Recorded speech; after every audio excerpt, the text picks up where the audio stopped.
We need to be working towards addressing oppression at the institutional and societal levels. And if we are not doing that, we are spinning around in like diversity 101. And that's like keeping us from actually making progress. That was Beth Patin, an assistant professor within the Syracuse University School of Information Studies, during a 2024 talk at UMSI. And this is Information Changes Everything, where we put the spotlight on news and research from the world of information science. You're going to hear from experts, students, researchers, and other people making a real difference. As always, we're presented by the University of Michigan School of Information, UMSI for short. Learn more about us at si.umich.edu. I'm your host, Kate Atkins. Today, we'll hear more from Beth Patin during her 2024 UMSI Data, Archives, and Information in Society seminar. The talk highlights the transformative potential of libraries, archives, and museums in fighting against epistemicide. Epistemicide is the killing, silencing, annihilation, or devaluing of a knowledge system. Through case studies and historical inquiry, she'll highlight the consequences of epistemicide for individuals, communities, and societies, and will explain why we need to take action. Before we jump in, a few other people and projects that you should know about. UMSI professor Christian Sandvig was honored with the 2023 Presidential Award for Public Engagement for his significant contributions in arts leadership and computer algorithm auditing. Next, inspired by his experience taking UMSI Python courses during the COVID-19 lockdown, Stephen Ong decided to enroll in our Master of Applied Data Science program. This program equipped him with valuable skills that he applied in his role as an investment director and in personal projects, like developing predictive models for tennis strategies. Finally, people looking for a user-friendly alternative to those cumbersome strings of gibberish in many URLs will appreciate Zapier's list of the best URL shorteners of 2024. The list was mentioned in the UMSI newsletter, which features tiny, delicious news tidbits like this. For more on all of these stories, check out si.umich.edu or click the link in our show notes. Now, back to Beth Patin.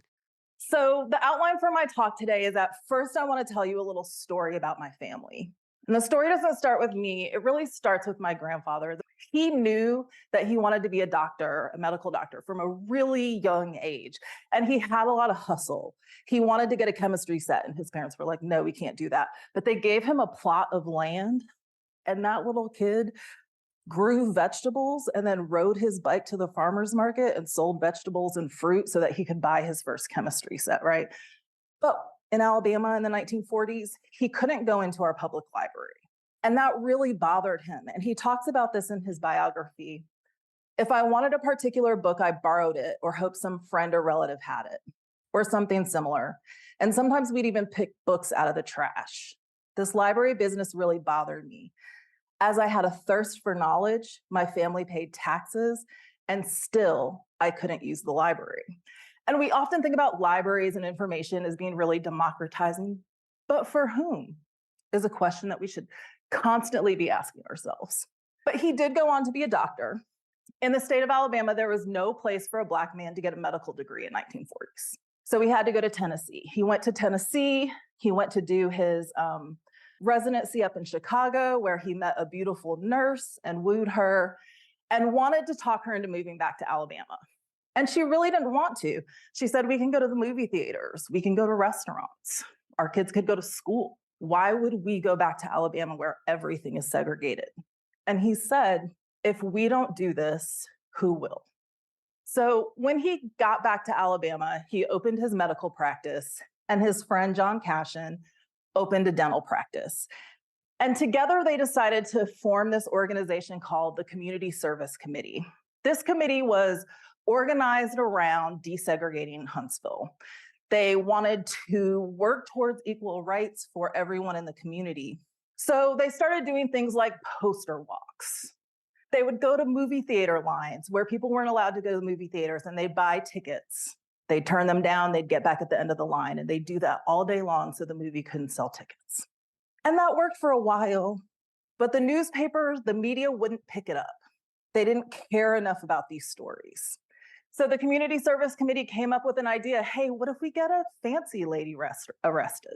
What if we get a prominent woman in society arrested? And so in April of 1962, my grandmother, along with Mrs. Joan Cashin, Martha Adams, went to Walgreens, ordered a cheeseburger, and got arrested.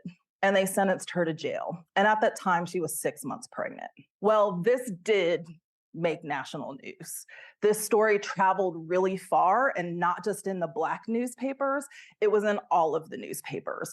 And there was kind of a general concern about pregnant women not getting to eat when they were hungry. That was a thing that like many people could understand.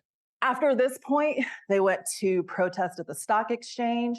Shortly after that, restaurants in Alabama were integrated, and my grandparents were the first Black people in Alabama to integrate restaurants.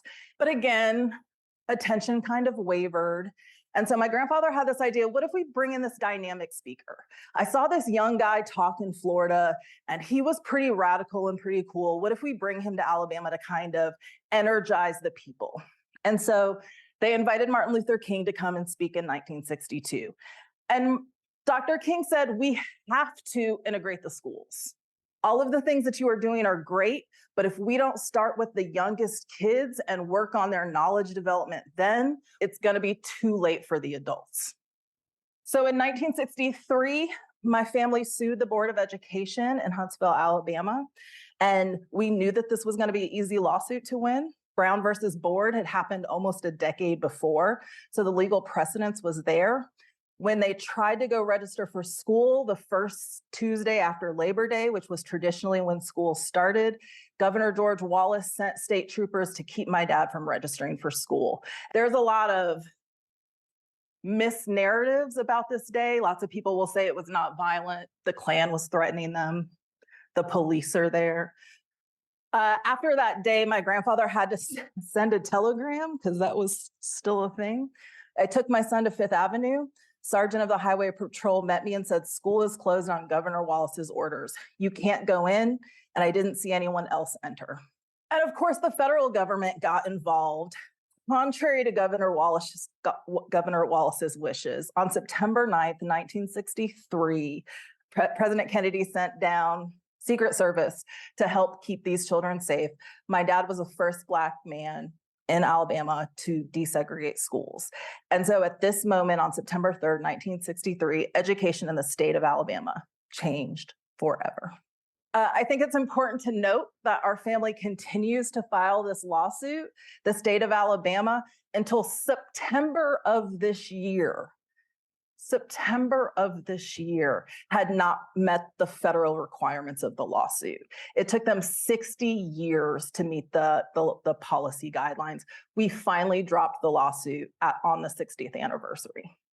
It's important for us to think about these stories historically, but also the state of Alabama says, like, the kids should know our history.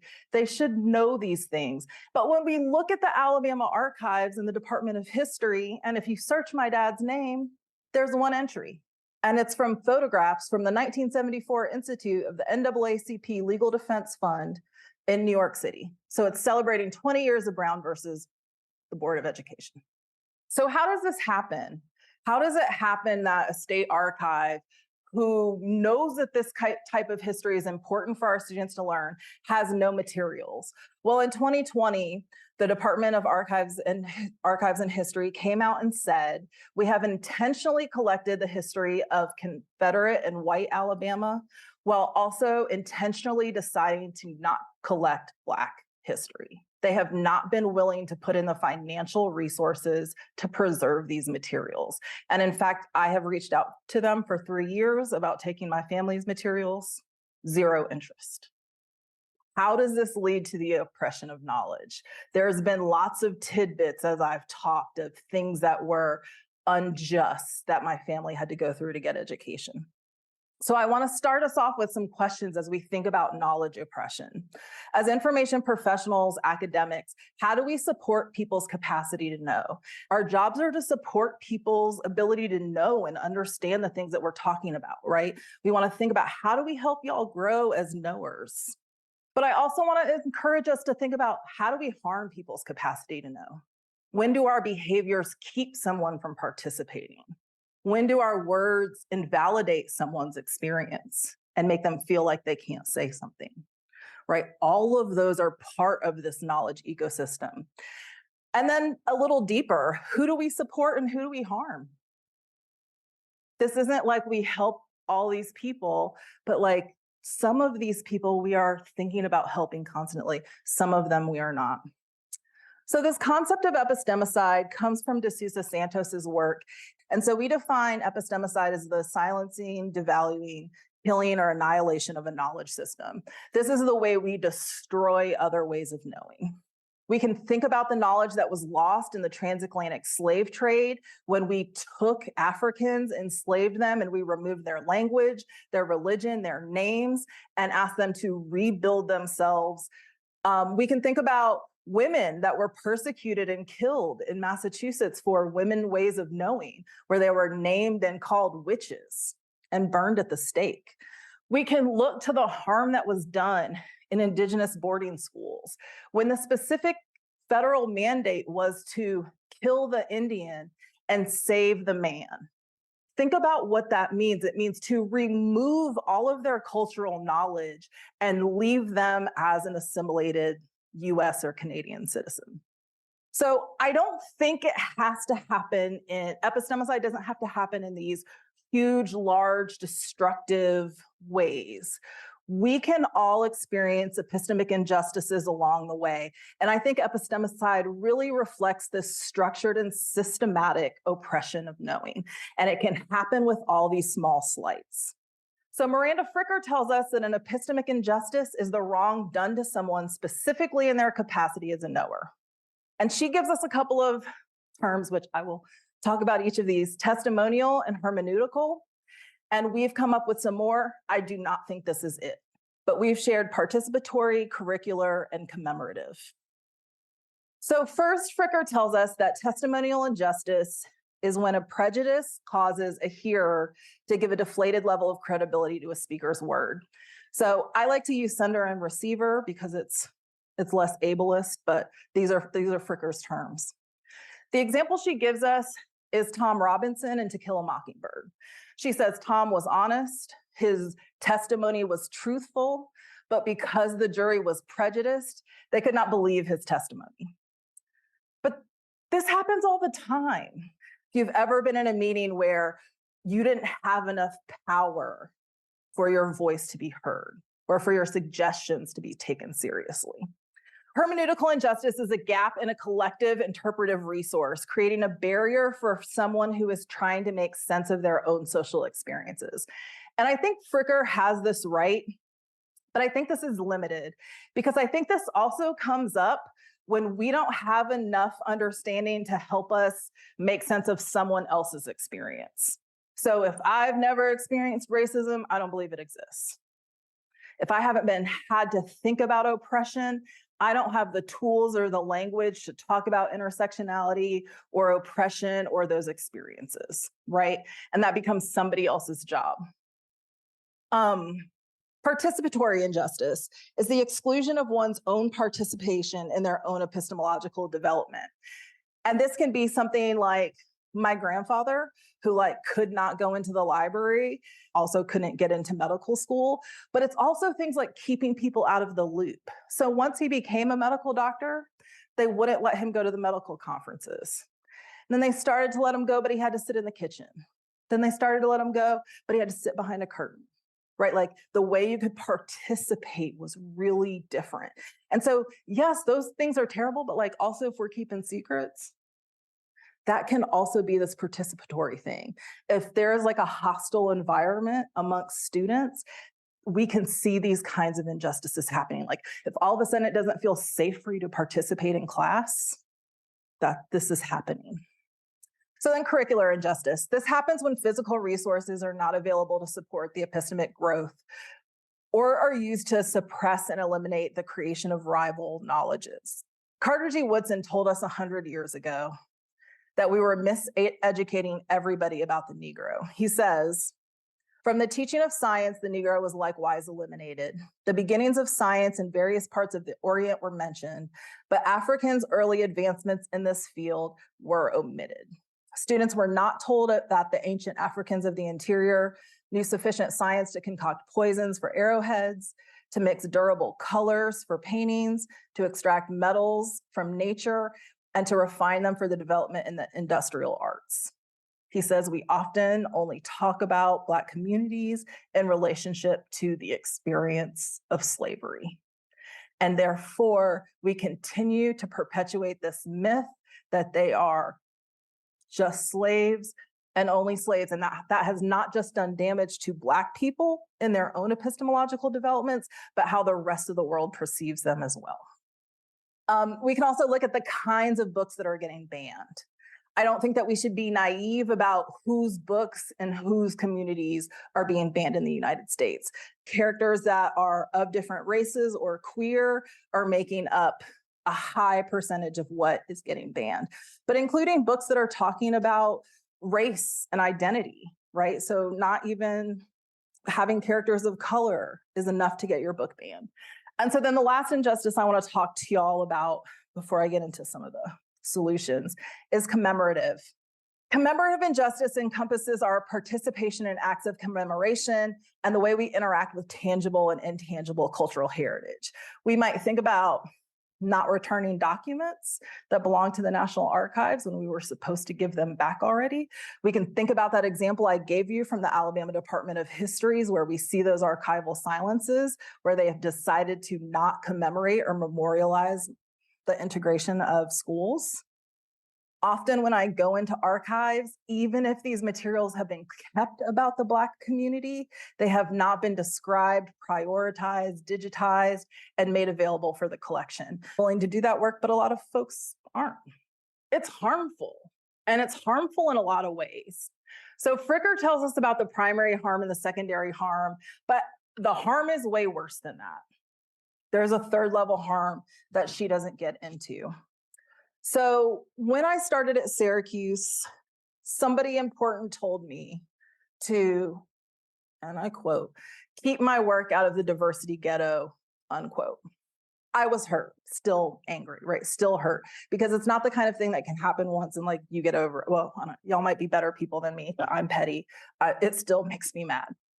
So that hurt was caused then, but it's repetitive, right? But not only was I harmed, now all of a sudden I don't feel safe speaking up about issues of diversity, equity, justice in my faculty meetings. So now not only am I harmed, but my whole community is harmed because I'm not going to participate the same way. So now you all have lost the ability to learn from me because I am not an equal participant. But what happens if we've done that in the past and we've kept scholars from coming into our institutions because their work was a little bit different than ours, or we didn't understand its value, and now we've collectively lost out on an opportunity to learn from them for forever? If we don't go back and collect those stories, they're gonna be gone. There's gonna be nothing that we can do to fix that once the time has passed. And I really think about that as a ripple effect. It's important for us to understand that the violence of erasing knowing afflicted upon one generation is going to impact the next. So as librarians, as academics, as scholars, we like to think we know. And so we select readings that we like, and we pick the curriculums that we like. And so and we're doing this from a good place, but we can still do this harm even when we're meaning to do our best. And that can be really hard to point at these things. And it can also make people really defensive when you start to point these things out. And that's what I hope some of this epistemicide work does, is give us some language to talk about some of these experiences that we've had. So how do we move towards justice? So I think it's important that we're critical about our norms, cataloging, design, reference, all of the stuff that we do so that we can be cognizant about if those things are destroying ways of knowing. I think one of the things that we often see is that for most organizations, we are only willing to work on these first two layers of oppression. We go to bias training, and we should. We should think about our own unconscious bias, but that's not going to make everybody paid equitably. It's just not. We need to be working towards addressing oppression at the institutional and societal levels. And if we are not doing that, we are spinning around in like diversity 101. And that's like keeping us from actually making progress. And like, we'll do that because I'll like kind of keep folks off our back, right? Institutionally. Like if we throw a little Juneteenth at you, nobody's going to be mad about racism. So my push for y'all is to move from being mitigative to just responding when things happen, to work towards being transformative, acknowledging that inequity is predictable, persistent, and unacceptable, having a vision and a plan. As librarians, you should not be waiting for somebody to come in and challenge books. We know that it's happening. We should have a plan. As institutions, as teachers, as professors, we know that things are unequitable. What is your plan? You can watch the full talk by clicking the link in our show notes. To learn more about upcoming events like this, visit us at umsi.info/events. And tune in next time to hear from Karandeep Singh's talk during UMSI's 2023 Data Science and Computational Social Science Seminar Series. Karandeep Singh is an associate professor at UMSI and Michigan Medical School, and the Associate Chief Medical Information Officer for Artificial Intelligence at Michigan Medicine. And so one place we've been active is just making sure when there are opportunities for public comment that we actually put together public comments. And so we had one that was co-signed by 60 folks across the world who are kind of experts in AI and health, who really just advocate for, please just tell us the basic ingredients of the model. Like, let's start there. There's all kinds of fancy discussions you can get into around like Shapley values or weird, like, interpretability techniques for models. But the first thing is, we can't debate the recipes if we don't know what the ingredients to the recipes are. So let's make the ingredients public knowledge. That's in our next episode. Before we go, did you know that UMSI has an exciting curriculum for augmented reality and UX applications in the automotive industry? We're helping to create the next generation of leaders for the industry synonymous with Michigan.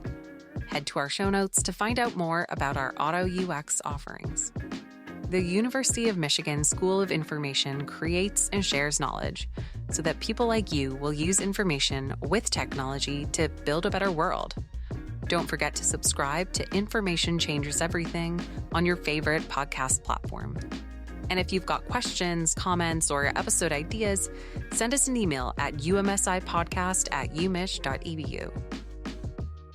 From all of us at the University of Michigan School of Information, thanks for listening.